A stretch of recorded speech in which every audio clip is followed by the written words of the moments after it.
The aroma of pot roast filled the dining room of the Pierce family home in Columbus, Ohio, mingling with the scent of fresh rolls and the underlying tension that always accompanied Sunday dinners. I methodically arranged the silverware at each place setting, careful to align the forks just so, while my younger sister Madison's voice carried from the living room. "I'm up to 20,000 followers now," she announced, waving her phone in the air, as if it were Olympic gold. "The sponsorship offers are rolling in." I caught Dad's proud nod from the corner of my eye. Mom beamed at her, tucking a strand of her perfectly styled hair behind her ear. "That's wonderful, sweetie," Mom said. "Your hard work is really paying off." I set the last knife in place and slipped into my chair, invisible as always. 27 years old and still setting the table like I was 12, still living in my childhood bedroom while Madison at 25, commanded the spotlight with her social media career. Mom and Dad exchanged a look across the table, the kind parents share when they've rehearsed a conversation.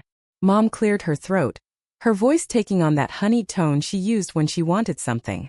"Alexandra, honey," she began, passing the mashed potatoes my way. "We need to discuss your room." I paused, fork hovering above my plate. "Madison needs it for her studio," Mom continued, smiling as if she just offered me a gift instead of an eviction notice. "The lighting is better than in her room, and she needs more space for her equipment." Before I could respond, Dad slammed his fist on the table, making the water glasses jump. "Either give it up or get out of this house," he snapped, all pretense of discussion evaporating. "It's time you found your own place anyway." Madison smirked from across the table, twirling a strand of blonde hair around her finger. "It's not like you need space to shuffle papers," she said with a dismissive shrug. The table fell silent. Everyone watched me, waiting for tears or protest. I cut a piece of pot roast and placed it in my mouth, chewing slowly. My expression revealed nothing as I swallowed. Inside my head, a different scene played out. My 10 by 12 bedroom upstairs was more than just a sleeping space. It was my sanctuary, my office, the command center of a life they knew nothing about. Finance books lined the shelves I'd installed myself. A modest desk held my computer, a computer whose screen frequently displayed an investment portfolio worth millions. While they'd been watching Madison perform in talent shows and school plays, I'd been working weekend jobs through high school, online courses in financial management during college, building my consulting business client by client, dollar by dollar. I looked down at my phone beneath the table, swiping past the apartment listings I'd been browsing all week. I'd been planning my escape for years, saving and investing while they thought I was just job hunting between temp positions. My mind flashed back to when I was 14. I could still feel the weight of the shoebox in my hands as I counted out $780 in crumpled bills, weekend shifts at the local diner, tips included, enough for the laptop I needed. "Alexandra," Mom had said that afternoon, standing in my doorway with that same sweet smile. "Madison needs video equipment for her school project. The one that might get her noticed by that arts program." I remembered how Dad had taken the box from my hands without asking, how they'd both spoken over my protests. "Your sister needs this for her future," Dad had said firmly.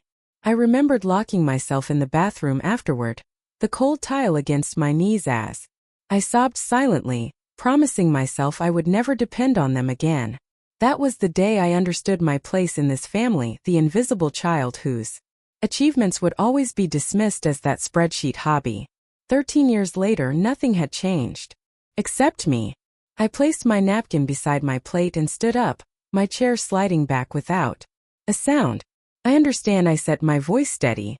"I'll have an answer by next Sunday." Madison's mouth opened slightly, confusion replacing her smugness. Mom and Dad exchanged glances. This wasn't the reaction they'd expected. They wanted tears, begging, the Alexandra who would eventually give in. From the end of the table, my younger brother Eli watched me with an unexpected expression, not amusement at my predicament, but something that looked almost like concern. At 18, he was starting to see the family dynamics with clearer eyes. "Alexandra," Mom began, but I was already walking toward the stairs, my posture straight, my steps measured. "We can discuss the details later," I said over my shoulder. "Madison, make a list of what changes you want to make to the room. I'll need to know what to prepare for." Behind me, their voices resumed. already discussing paint colors and lighting setups for Madison's new studio. They had already forgotten I was leaving the room, just as they had always forgotten I was in it. In the privacy of my bedroom, I closed the door and took out my phone. I scrolled to a contact I'd added months ago but never called. Until now. Marjorie Klein, a professional voice answered on the second ring. I took a breath, feeling the weight of years lifting from my shoulders. Marjorie, this is Alexandra Pierce, I said, looking out my window at the house across the street, the one with the for sale sign that had caught my eye weeks ago. I'm ready to make that move we discussed. The next morning, Dad's laptop sits unguarded on the kitchen counter, his email open like a treasure map. I glance over my shoulder, the house empty, except for the hum of the dishwasher. My fingers hover over the keyboard. This isn't like me, this intrusion into someone else's digital space. But then again, neither was their ultimatum about my room. I click on a folder labeled Family Finances, and the screen fills with spreadsheets that make my stomach clench. Credit card statements stretch endlessly. A digital tapestry of debt I never knew existed. $180,000. The number blinks at me from the bottom of the screen. $180,000. My parents have racked up supporting Madison's influencer career. Line after line tells the story: camera equipment, lighting rigs, professional editing software. A $3,000 charge from last month for a weekend workshop with some social media guru in Chicago. All labeled as business expenses in Dad's meticulous notes. I dig deeper, finding an email thread between my parents discussing a second mortgage. The house I grew up in. Leveraged for Madison's Instagram fantasy. A new message notification pops up: Madison to her talent agency.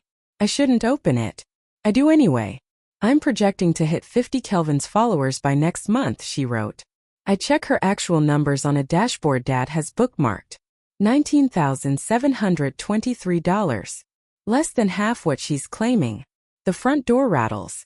I close the laptop and drift toward the stairs, heart hammering against my ribs. Mom walks in with grocery bags, barely glancing my way. Alexandra? She calls as I reach the landing. Don't forget Sunday's deadline. Madison's been making plans for that room for weeks. I pause, not turning around. My financial paperwork. We'll box it all up for you? Mom interrupts, the false sweetness in her voice making my teeth ache.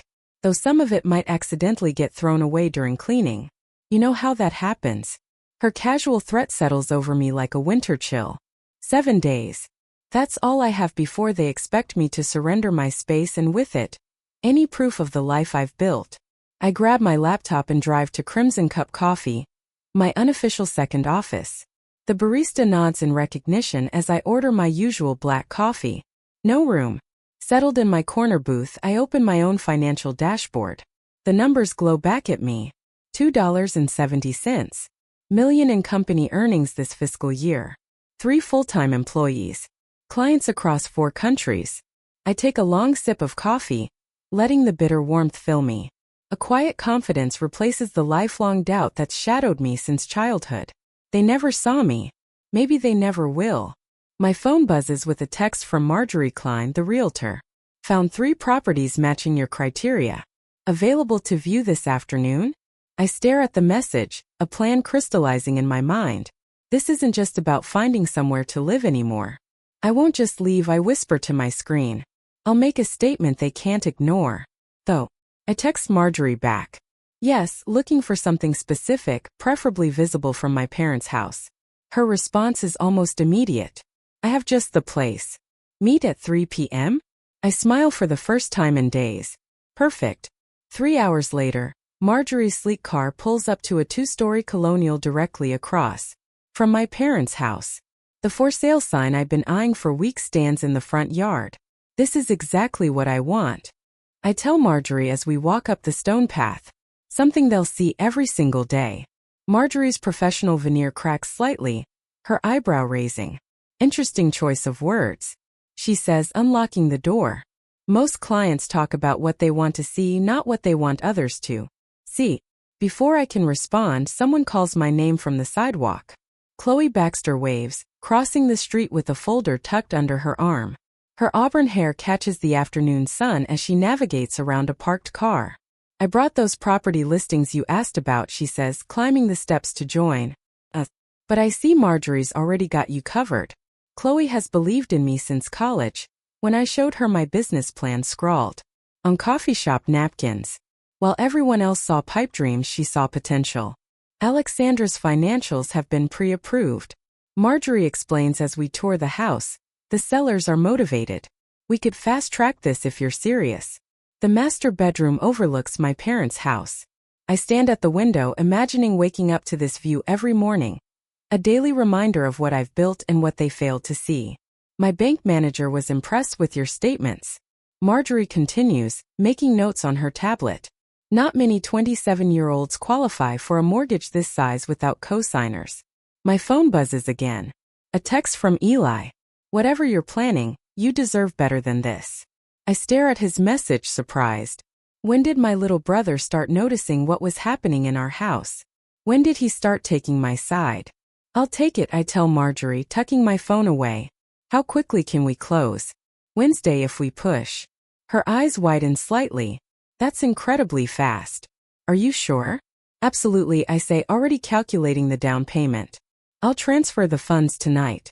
Later, sitting at the kitchen table while my parents and Madison discuss her brand strategy, I sign the preliminary papers Marjorie emailed over. My parents still think I'm job hunting, unaware that their invisible daughter is about to become their highly visible neighbor. The money transfers with a single click, a substantial down payment that represents years of work they never bothered to ask about. The bittersweet realization settles over me. I'm buying a home but losing my family. Or maybe I lost them years ago, and I'm only now accepting it. Pride replaces the hollow ache. I built this success without their knowledge or support, without their belief. Maybe that makes it more mine than anything else could. As Madison laughs about her latest sponsorship prospect, a fleeting doubt crosses my mind. Is this revenge or freedom? Perhaps it's both. The morning sun filtered through my curtains as I opened my eyes to the sound of rustling in my room. Mom stood by my bookshelf, a garbage bag in one hand and several of my finance folders in the other. What are you doing? I asked, sitting up quickly. Just cleaning, sweetie, she said, that honey tone coating her words. These old papers were gathering dust. I slid out of bed and crossed the room in 3 steps, taking the folders from her hands. These are important documents. Oh, Alexandra, she laughed lightly. You and your paperwork. Madison needs this space to be pristine for her equipment. My phone buzzed on the nightstand. A notification from Madison's Instagram. A family photo from last Christmas.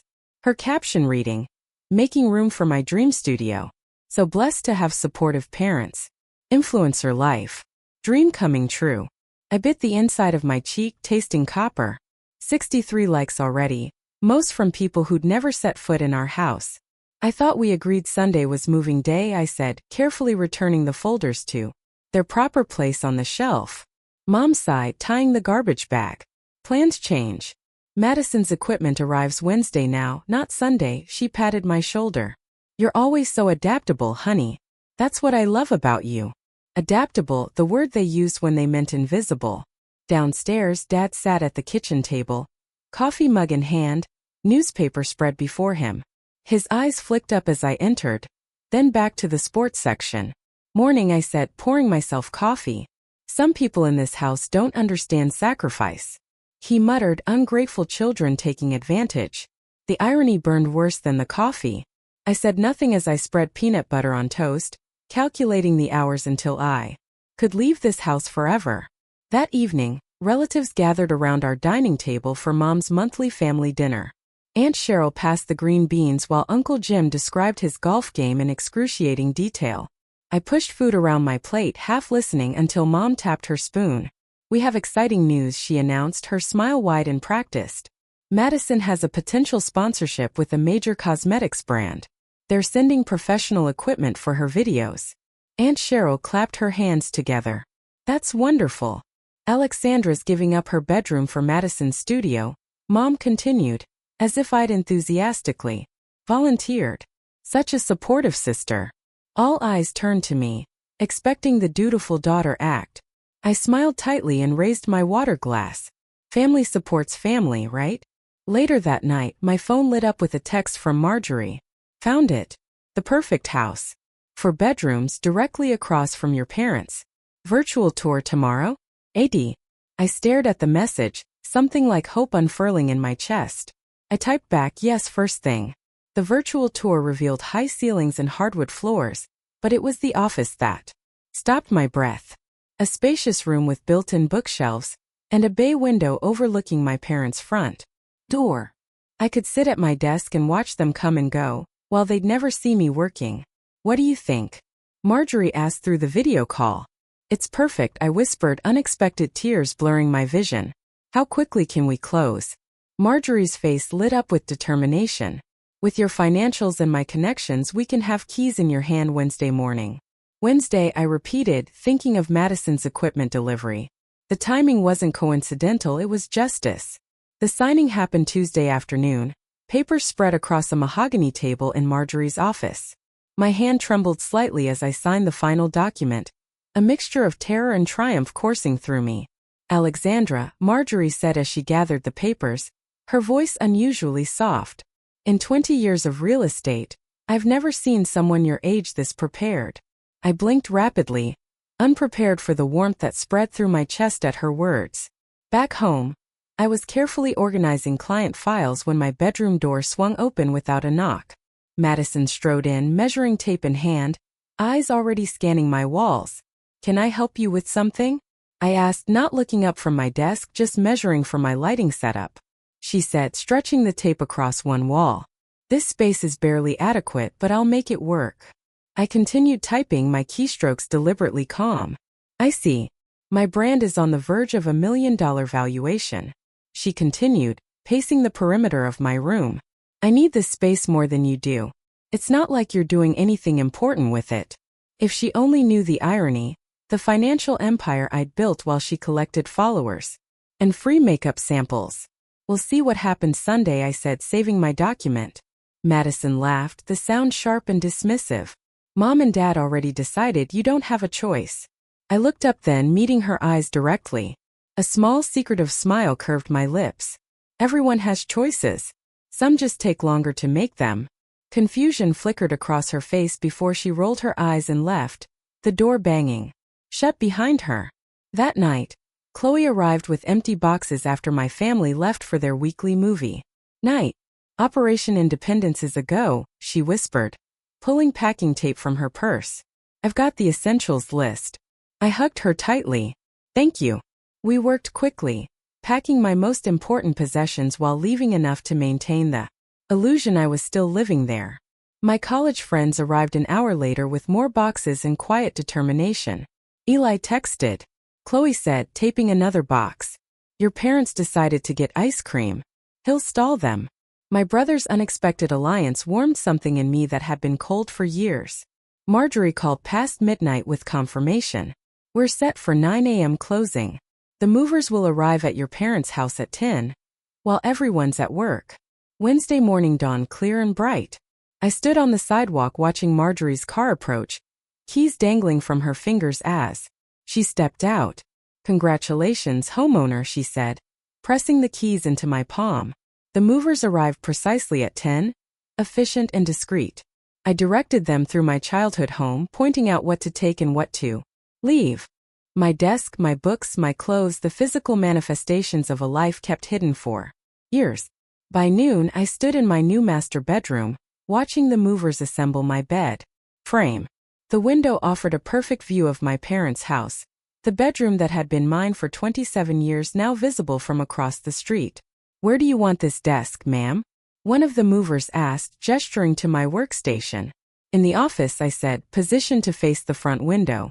Chloe arrived with lunch as the movers finished, her eyes wide as she explored my new home. This is gorgeous, Alex, and huge. We sat on the floor of my new living room, eating sandwiches amid half-unpacked boxes. Are you doing this for revenge? She asked quietly, making them see what they missed. I considered her question, watching sunlight pattern the hardwood floors. This isn't about revenge, I said finally. It's about becoming visible. That evening, I arranged my important papers in a leather portfolio folder, deed, financial statements, company information, evidence of the life I'd built while they weren't looking. Standing before my bathroom mirror, I practiced my expression, ensuring no anger or hurt showed through. Sunday's revelation needed to be delivered with calm confidence, not emotional outbursts. I selected my outfit for Sunday's appearance, a tailored navy blazer, cream silk blouse, and my grandmother's pearl earrings. Professional but familiar, the Alexandra they knew but finally seen clearly. As the last box was unpacked, I returned briefly to my parents' house. In my stripped bedroom, I placed my childhood teddy bear against the pillow, the only personal item remaining. A silent goodbye to the girl who had lived in the shadows. Saturday night, I stood at my new bedroom window, watching lights glow across the street. Madison's car pulled up, friends spilling out laughing. Through the upstairs window, I could see them touring my empty room. Madison gesturing expansively about her plans. My phone buzzed with a text from Eli. They think you're staying with Chloe. What are you really doing? I smiled, typing back. Come to coffee tomorrow, you'll want to see this. Placing my phone down, I walked through my silent house, fingertips trailing along walls that belonged entirely to me. On the entry table, I positioned the deed folder precisely in the center. Tomorrow, I whispered to the empty house, they'll finally see me. Sunday morning arrives with a clarity I haven't felt in years. I adjust my blazer, charcoal gray, tailored perfectly as I cross the street toward my parents' house. The weight of the deed folder in my hand feels substantial, grounding. Through the front window, I can see them gathered around the kitchen table, my former prison, now just a stage for what comes next. I knock twice, sharp and confident. Mom answers, her smile faltering when she sees my professional attire. Alexandra? We weren't expecting you so early. Her eyes dart to the street behind me, searching for Chloe's car. Where did you park? I walked, I say simply, stepping past her into the foyer. The kitchen falls silent as I enter. Dad looks up from his newspaper, Madison from her phone. Only Eli offers a genuine good morning. I pour myself coffee from the pot on the counter, an action I've performed thousands of times in this house. Today it feels different, a choice rather than an obligation. I thought you'd be bringing your things, Madison says, her tone sweet but eyes calculating. I've already picked out paint samples for the walls, thinking of a blush pink with gold accents for my backdrop wall. Madison says. I settle into my usual chair, crossing my legs casually. That sounds nice. Madison launches into detailed renovation plans, describing lighting setups and equipment placement. I sip my coffee, nodding at appropriate intervals while watching Dad's impatience build. The timing has to be perfect. When are you moving your things? Dad finally interrupts, folding his newspaper with a crisp snap. The room stills, all eyes on me. This is the moment I've rehearsed in my mind 100 times. I already did, I reply, my voice steady. Wednesday was my first day, actually.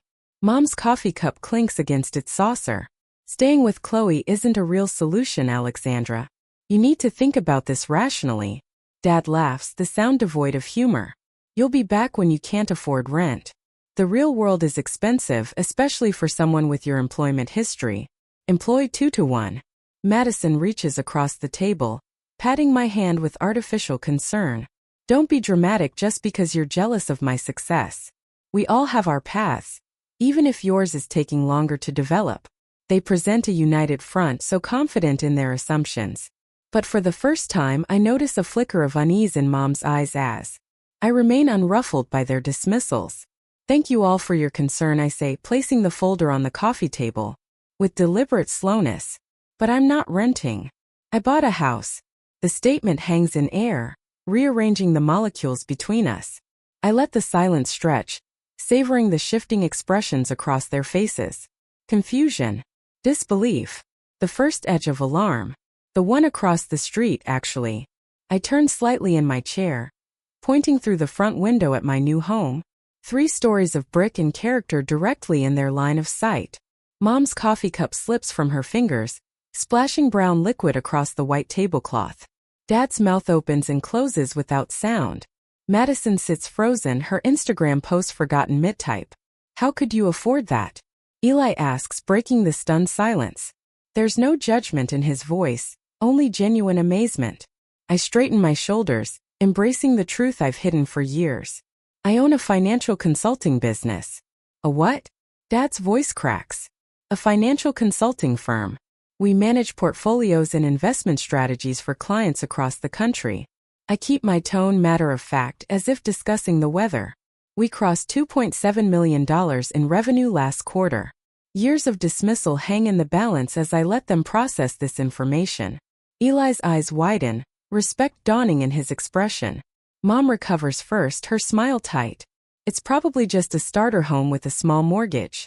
That neighborhood has become quite affordable lately. I slide financial statements across the table.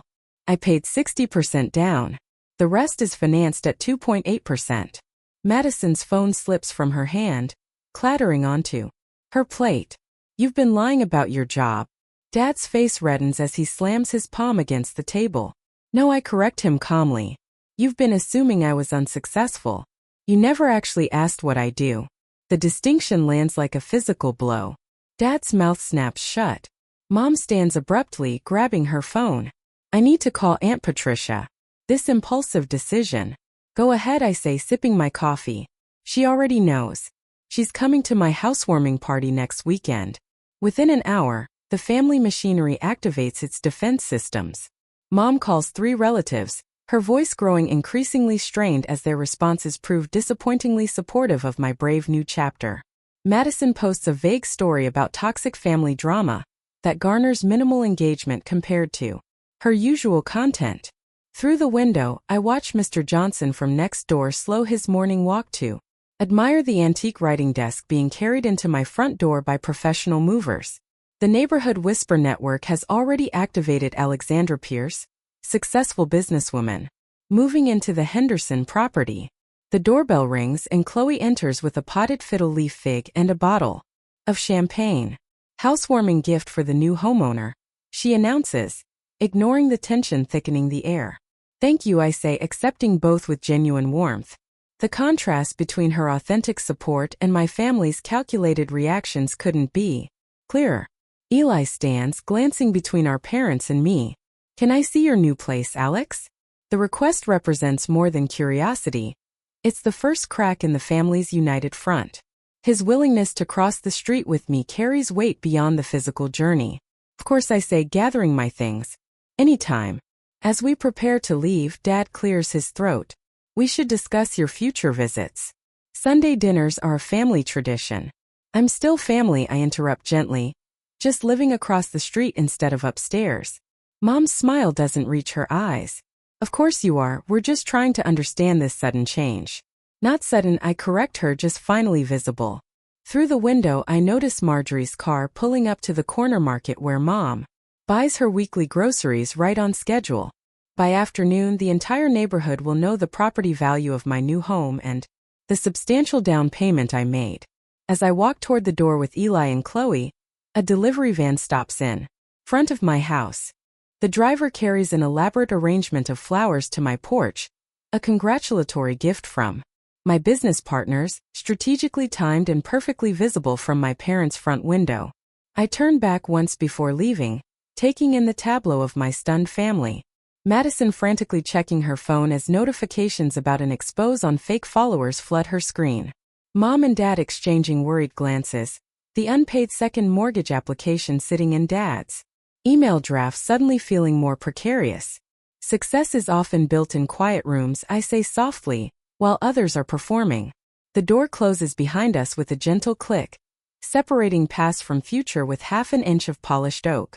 Across the street, my house, my actual home, stands waiting, windows gleaming in the morning. Sunday. 2 weeks later, the doorbell chimes through my quiet home, interrupting my morning coffee ritual.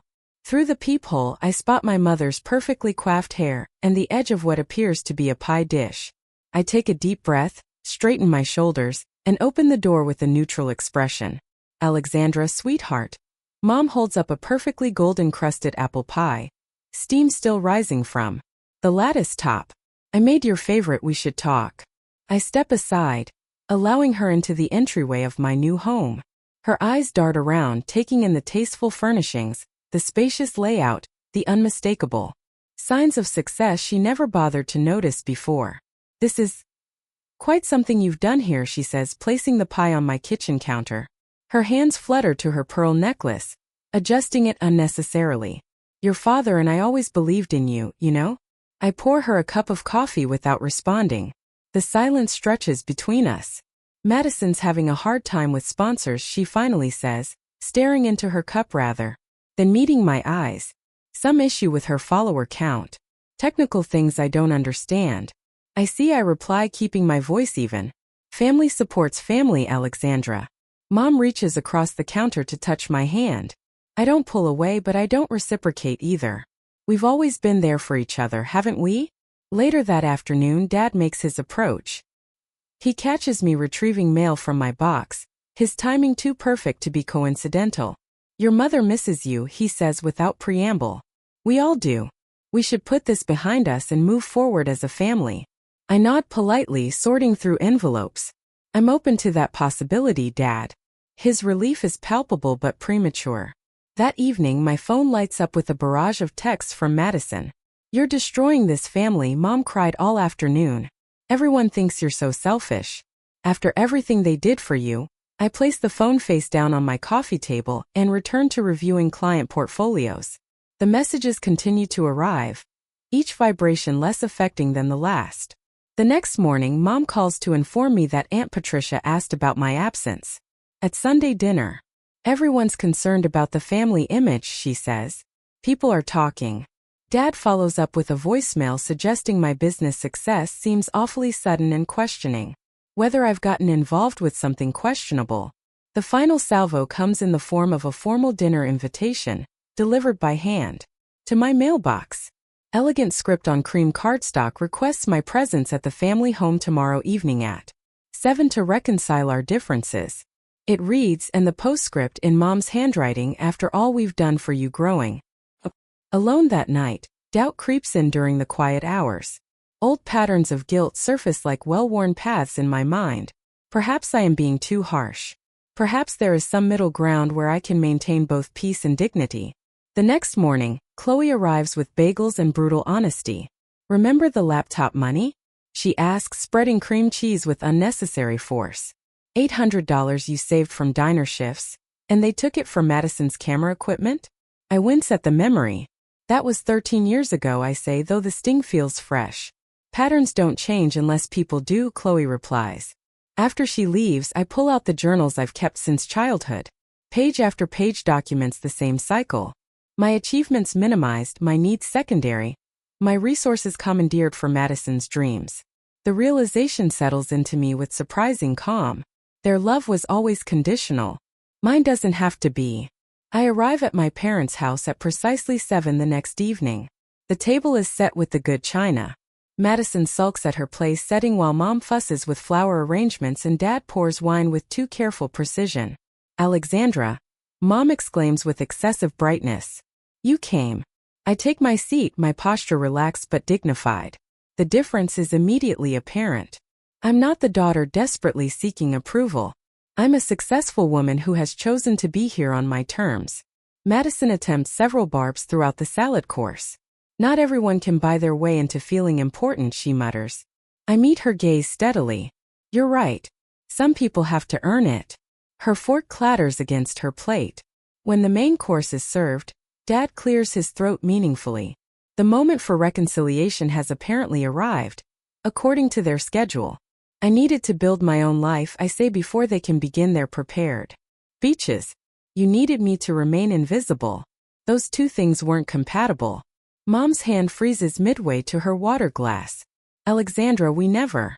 I'm open to a relationship, I continue calmly, but not one based on what you can take from me. The silence that follows is profound. What does that mean exactly? Dad finally asks, his tone careful. I explain, with the precision of someone who has prepared thoroughly, how I built my business over years of work, how I paid for my education through scholarships and side jobs, how I attempted repeatedly to share my successes, only to have them dismissed or ignored. That spreadsheet hobby, I quote back to them, is now worth millions.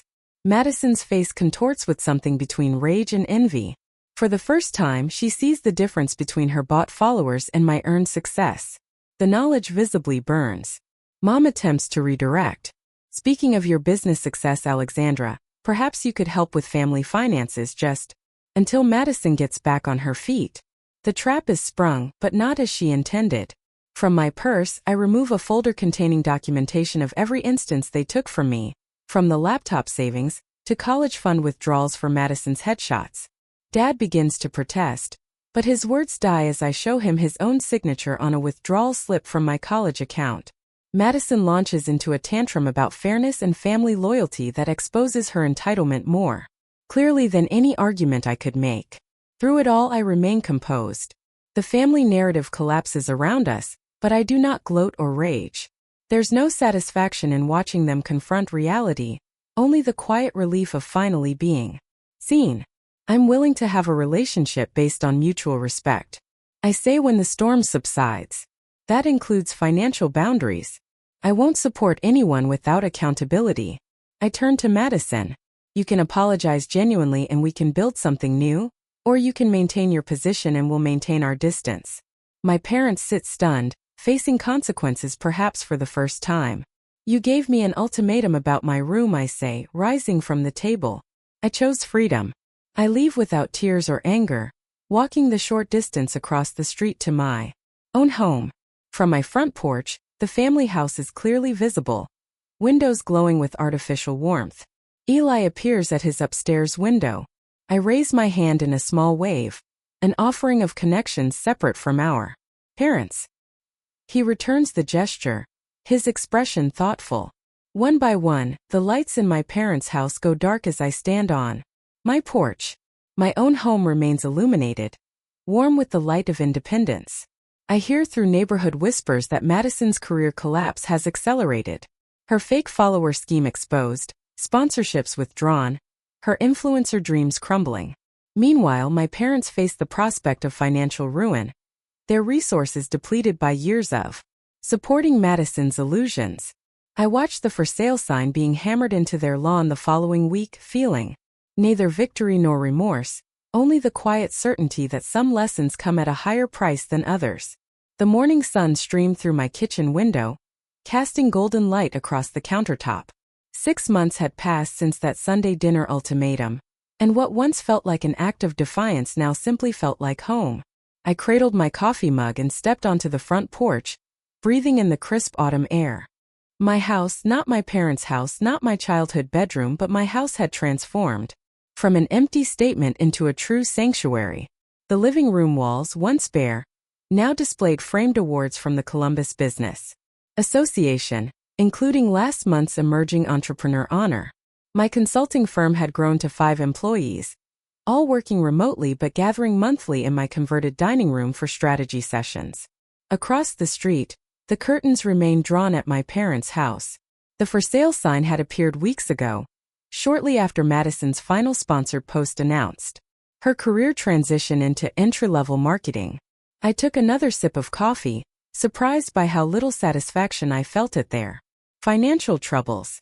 The revenge fantasy had burned itself out, leaving something quieter and more valuable in its place. "Morning, Alexandra." Mrs. Henderson called from her driveway next door. "Those mums on your steps are gorgeous." I waved back, still unused to being visible in this neighborhood where I'd been a shadow for 27 years. Inside, I checked my watch 3 hours until the housewarming party.